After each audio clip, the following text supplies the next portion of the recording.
This is why you need to do your research from the outset.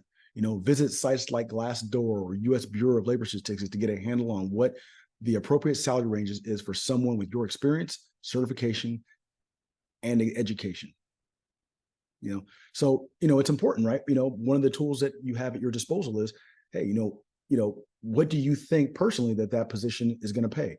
When you go to glassdoor.com, which you can actually go here, it'll give you a salary range. Maybe, you're looking for a system administrator role, and Glassdoor is telling you, hey, in Tampa Bay, it's probably between 60 and 80K a year is what that position pays. That's a good data point to have before you go into a salary negotiation.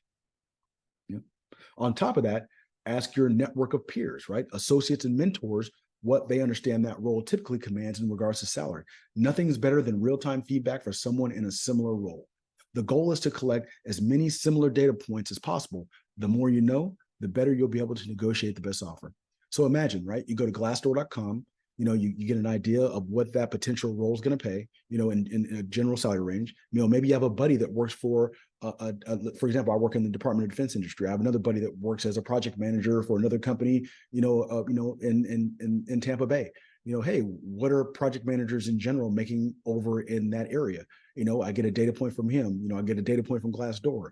Maybe I hear, so when you start combining all that, you have a better idea of what you need to be walking in and asking for in regards to salary. All right.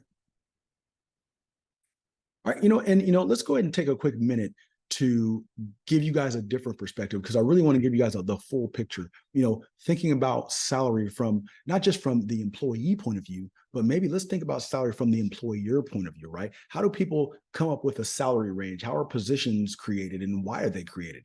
I don't want to just give you the tools to say, okay, I just want to negotiate the salary based on what I want. As far as I know, of course, I want to make the most money possible, but what is the employer thinking on the other side? I've actually got another video to show you guys in regards to, what your employer who's actually going to create a position actually is thinking about. So let's go ahead and watch this video right here. All right.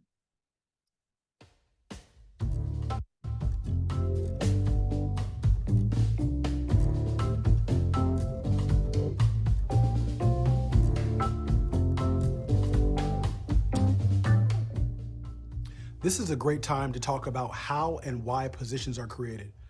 I want to give you a window into the hiring process from the perspective of a hirer. There's so much information out there about how to apply for jobs, but not enough information regarding the other side of the table. This information will give you some perspective on why people are offered higher salaries and what you can expect when you're negotiating. As a vice president of program management, I typically open a new position when I recognize I have a resource issue. I have too much work for the amount of employees I have on staff. I typically open a new rec with HR after having the requirements for a new slot such as deputy program manager approved by the president. Based on my department budget and what the position pays and the geographic area I'm in, I set the salary range for the position. I then establish a salary range for what I want to pay the employee. Let's call the range for a deputy program manager 80 to 100K, depending on how healthy your business is financially or how wealthy the contract is that you're operating on will determine what you can pay the employee. Then I create the job description, HR approves it, and publishes the listing.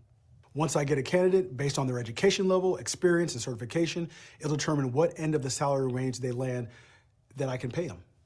It's fairly subjective, but you get the point. If someone has a degree, a certification, and experience, I'm paying that person the max 100K because they can go anywhere and chances are they'll hit the ground running. They've shown initiative by having the big three. I know their career is well organized.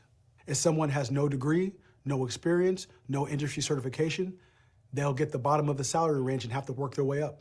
Do you see how quickly you can lose 20K from your salary? Now add that up over how many years in a row you just lost out on that extra 20K. And now when you go for other positions in your company, you start from 80K plus the 3% cost of living increase each year. Don't talk yourself out of money before you've even said a word.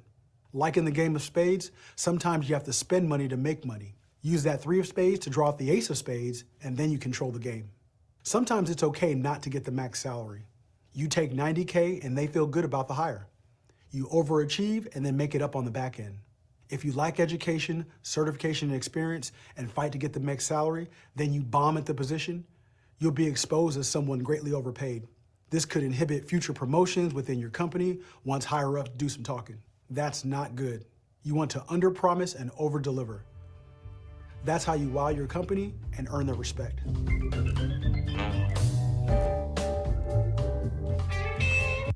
All right, let's continue. All right, number 3, here we go.